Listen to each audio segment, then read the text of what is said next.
Good morning students.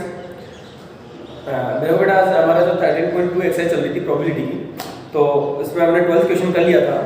अब मैं आज से 13 क्वेश्चन करवा रहा हूँ आपको। तो देखो 13 क्वेश्चन बुक में देखो आपके। 2 balls are drawn at random with replacement from a box containing 10 black and 5 red balls। ठीक है, एक बॉक्स है जिसमें विद रिप्लेसमेंट का मतलब है कि उसमें हम जो बॉल हमने ड्रॉन की है उसको वापस से हमने उसमें डाल दी। ठीक है, मैंने पहले ही बताया था विद रिप्लेसमेंट और विदाउट रिप्लेसमेंट का meaning. Find the probability that both balls are red. First पहले कैसे होगा कि हमें दोनों बॉल्स रेड होने की प्रोबेबिलिटी फाइंड आउट करनी है। ठीक है, तो यहाँ पे नंबर ऑफ बॉल्स लेट, पहले तो हम इनको रिप्रेजेंट करेंगे कलर को आर और बी से ले लेते हैं। ब्लैक बॉल को बी से ले लेते हैं और आर रेड बॉल को आर से ले लेते हैं। तो लेट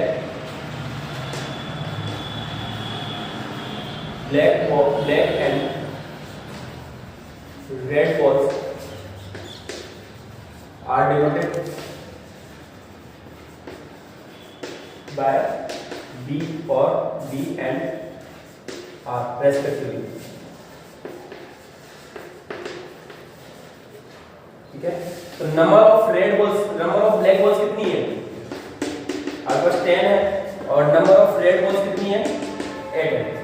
ठीक है, first ball case first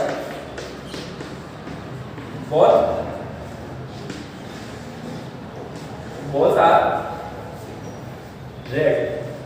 first case हमारा ये है। ठीक है, क्या प्रोबेबिलिटी हो जाएगी इसकी? देखो प्रोबेबिलिटी ऑफ कि फर्स्ट बॉल आपकी रेड है, इसकी क्या प्रोबेबिलिटी होगी?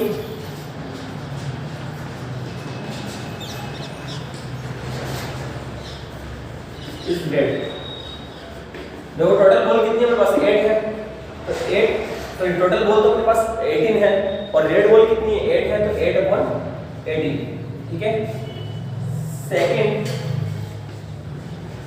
बॉल इज रेड, इसकी प्रोबेबिलिटी होगी सेकंड बॉल की रेड होने की, क्योंकि ये विद रिप्लेसमेंट है, यानी कि जो बॉल हमने निकाली थी वो वापस से डाल दी, तो टोटल होगा वही आपका, तो ये भी 8/18। ठीक है, फिर प्रोबेबिलिटी ऑफ, ये आपकी प्रोबेबिलिटी चल रही है, ये भी प्रोबेबिलिटी,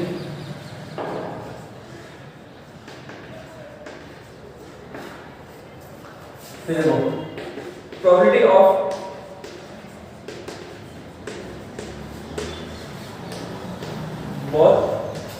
balls are red। दोनों होना चाहिए, एंड लग रहा है यहाँ पे कि दोनों ही होना चाहिए, तो ये हो गया 1/, वैसे कि दोनों इंडिपेंडेंट है। ठीक है, तो ये 8/18 इंटू 8/18 सॉल्व कर लो इसको, क्या हो जाएगा आपका? ये 2 टाइम, ये आपका 9 और ये आपका 9, तो ये हो गया आपका 16/81। ये प्रोबेबिलिटी आ गई किसकी? कि both the balls are red. अब सेकंड केस इसका कि first ball is black and second is red, कि पहली वाली आपकी ब्लैक होगी और सेकंड वाली रेड होगी, इसकी क्या होगी? तो यहां से सेकंड केस स्टार्ट करेंगे हम।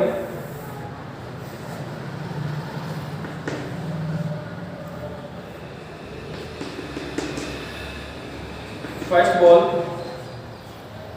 इज ब्लैक, ठीक है, एंड सेकंड इज रेड। ठीक है, क्या हो जाएगी प्रोबेबिलिटी? फर्स्ट बॉल आपकी जो है ब्लैक है, तो probability of first ball is black.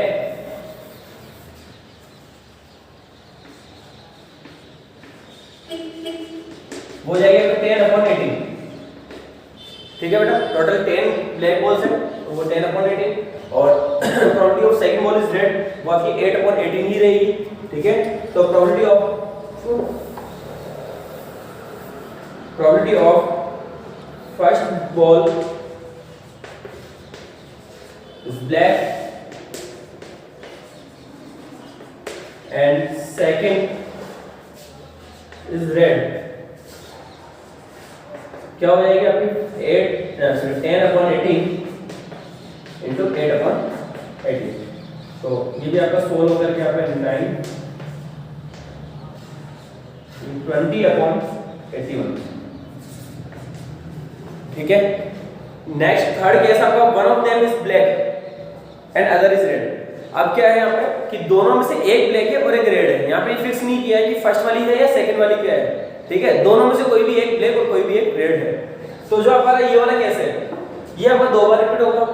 कैसे कि फर्स्ट वाली ब्लैक होने की प्रोबेबिलिटी क्या है कि फर्स्ट वाली ब्लैक होने की प्रोबेबिलिटी है या तो 10, अगर फर्स्ट वाली ब्लैक होगी तो उसकी प्रोबेबिलिटी है 10/18, सेकंड वाले की रेड होने की प्रोबेबिलिटी है 8/18। लेकिन इसमें दूसरा केस ये भी हो सकता है कि फर्स्ट वाली रेड हो और सेकंड वाली ब्लैक हो, ठीक है। तो यहाँ पे जो है डायरेक्ट लिखेंगे हम यहाँ पे probability of first ball is black equals to 10/18, ठीक है। फर्स्ट सेकंड को हटा दो यहाँ पे, probability of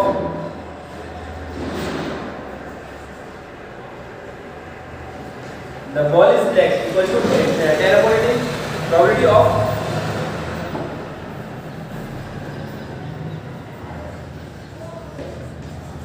the ball is red इसकी होगी 8/18। यहाँ आपका केस है थर्ड केस,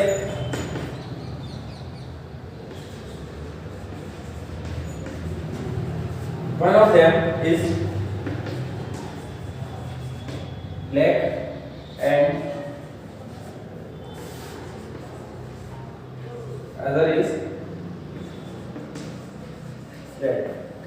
तो कोई भी बॉल जो है ब्लैक होने की प्रोबेबिलिटी ये है और उसकी रेड होने की प्रोबेबिलिटी ये है, ठीक है।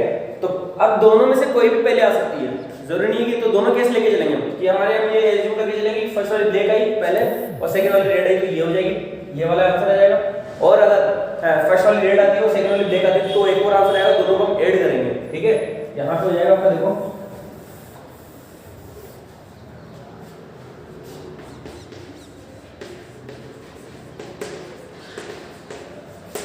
probability of one of them is black and other is red equals to देखो 10/18 into 8/18 प्लस क्यों लगाया कि इसका दूसरा ऑप्शन क्या हो सकता है कि फर्स्ट वाली रेड आई हो और दूसरी वाली ब्लैक आई हो। तो फर्स्ट वाली अगर रेड आई है तो 8/18 into 10/18 और ये दोनों हो सकते हैं। और लग रहा है यहाँ पे या तो ये वाला केस होगा या फिर वो वाला केस होगा। तो और लग रहा है जब हम प्लस करते हैं, ठीक है। तो और लग रहा है तो दोनों को हमें प्लस करना है। देखो यहाँ पे ये वही कट के आपका 9 ये 2 टाइम ये 9 और ये 9 तो यहाँ पर हो गया 20/81 प्लस 20/81 दैट इज आपका 40/81 आपका आंसर है। समझ आया? तो इन दोनों में से कोई भी एक केस हो सकता है, इसलिए आपका 40/81 इसका आंसर है। नेक्स्ट 14th क्वेश्चन आपका probability of solving specific problem independently by A and B are 1/2 and 1/3 respectively. भाई आपको कोई एक प्रॉब्लम है जिसको ए वाला सोल्व करेगा उसकी प्रोबेबिलिटी है 1/2 और बी वाला सोल्व करेगा उसकी प्रोबेबिलिटी 1/3, ठीक है।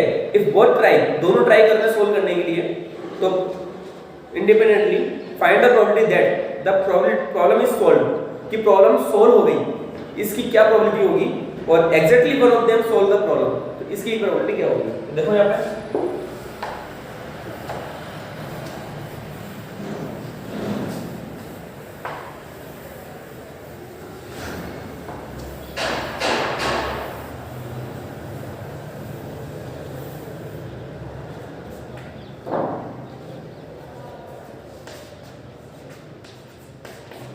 लेट हम यहाँ पे ले लेते हैं ए बी इसमें दे रखा है तो हम कुछ और ले लेते हैं नोटेशन x और y ले लेते हैं। Let x is denoted x and y denoted bye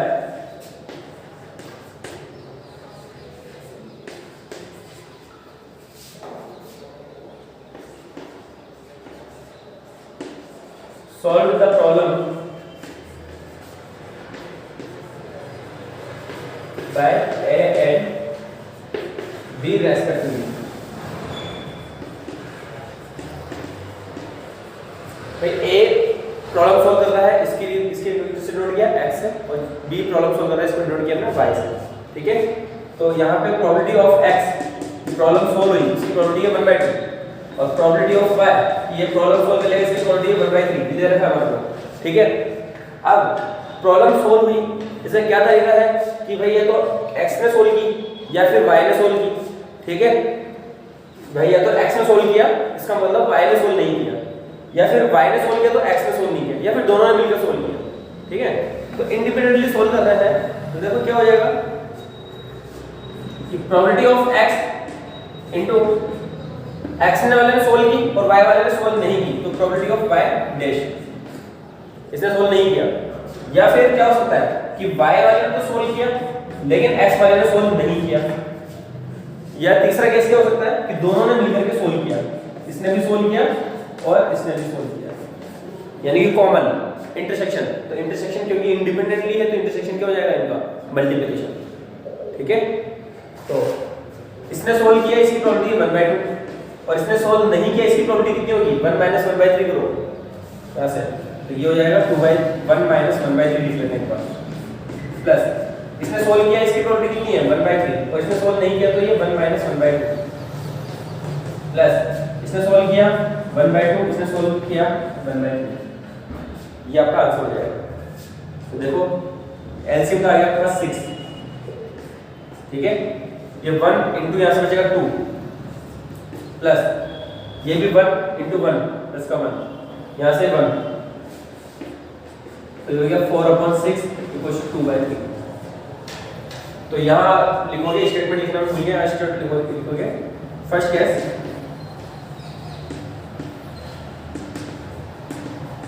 probability of the problem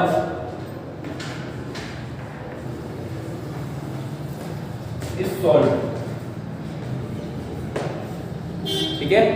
ये किसकी प्रोबेबिलिटी की प्रॉब्लम सॉल्व हो गई, इसकी प्रोबेबिलिटी हमने निकाल दी हो। Second case exactly one of them solve the problem, केवल दोनों में से किसी एक ने ही सॉल्व किया है, ठीक है। तो ये वाला केस नहीं आएगा इसमें, बस आंसर यही हो जाएगा, लेकिन ये वाला केस नहीं आएगा, ये दोनों ही आएंगे बस कि एक ने की, इसने ए वाले ने की, बी वाले ने नहीं की, या बी वाले ने की, ए वाले ने नहीं की, इन दोनों का टोटल कर लो ओनली। तो यहां पे हो जाएगा 2 + 1/6, ठीक है। इसमें सेकंड केस में क्या बोल रहा है कि दोनों में से किसी एक ने ही की है, तो दोनों ने मिलकर नहीं की, ये वाला केस नहीं आएगा इसके अंदर, ये दोनों केस आएंगे और इन दोनों केस को ऐड कर लो, तो ये हो गया आपका 2 + 1/6, 2 + 1/6 दैट इज आपका 3/6 और ये 1/2,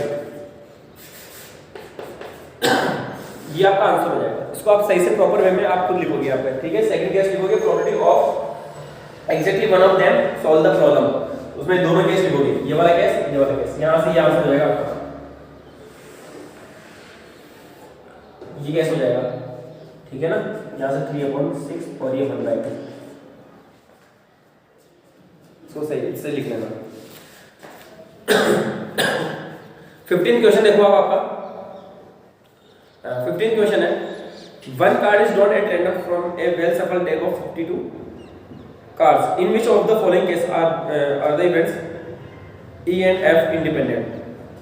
तो देखो E and F independent event है या नहीं चेक करना है आपको, ठीक है।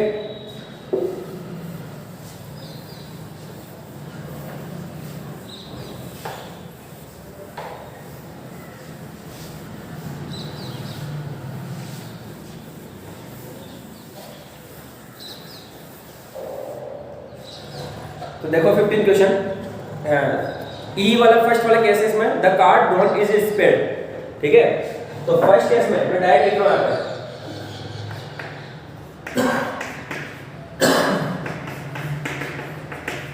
टोटल कार्ड्स कितने हैं 52,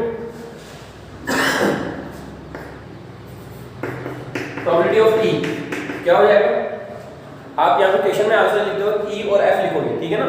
मैं थोड़ा शॉर्ट में लिख रहा हूं, प्रोबेबिलिटी ऑफ ई क्या हो जाएगा the card drawn is spade, spade होने की प्रोबेबिलिटी कितनी होगी 13/52 that is 1/4। Probability of F second event क्या है the card drawn is an ace, जो कार्ड जो ड्रॉ किया है वो एस है, तो एस कितने होते हैं हमारे पास 4/52 दैट इज 1/30, दोनों को मल्टीप्लाई करो। अब ऐसा कि जो कार्ड हो है probability of E intersection F क्या आएगा कि कार्ड स्पेड भी हो और एस भी हो, तो ऐसा एक ही होता है, ठीक है, हुक्म का एक ही होता है, तो वो आपका 1/52। तो दोनों का मल्टीप्लाई करके देखो,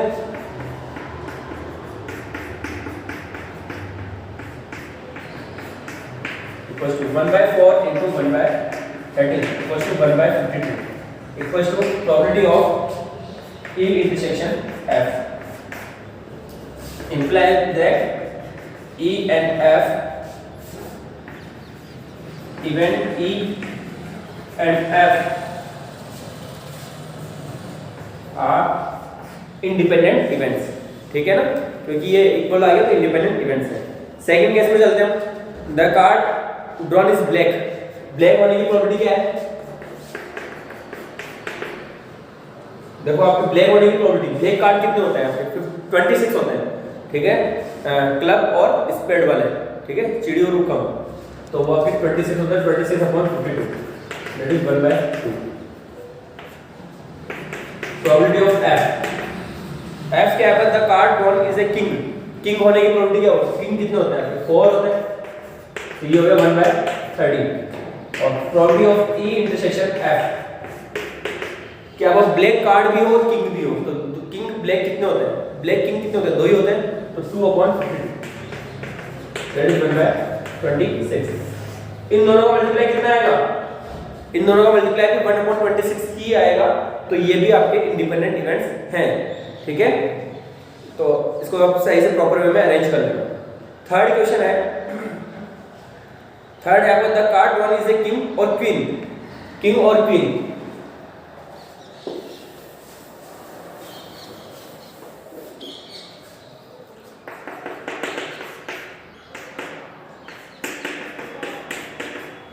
probability of E the card drawn is a king और क्वीन, जो हमने कार्ड ड्रॉन किया है वो किंग और क्वीन में से कुछ हुआ है, तो किंग और क्वीन मिलाकर के दोनों मिलाकर कितने होते हैं, ऐड करेंगे दोनों मिलाकर के 8 होते हैं, तो ये 8/52 that is 2/30। Probability of F queen और जैक, क्वीन और जैक कितने होते हैं, वो भी 8 होंगे, ये भी आपका 2/13।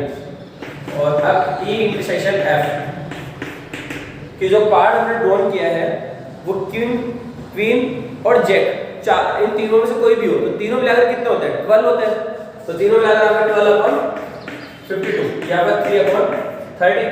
इन दोनों को मल्टीप्लाई करने पे कितना आएगा 4/169 आएगा, इन दोनों को मल्टीप्लाई करेंगे तो, ठीक है, इन दोनों को मल्टीप्लाई करने पे आएगा आपके 4/169, जो कि ये इक्वल नहीं है, 3/13 आना चाहिए था, जो इसके इक्वल नहीं है, इसका मतलब ये होगा कि ये इवेंट जो है हमारा इंडिपेंडेंट नहीं है, ठीक है, थर्ड वाला इवेंट इंडिपेंडेंट नहीं है, जबकि फर्स्ट और सेकंड वाला इंडिपेंडेंट है।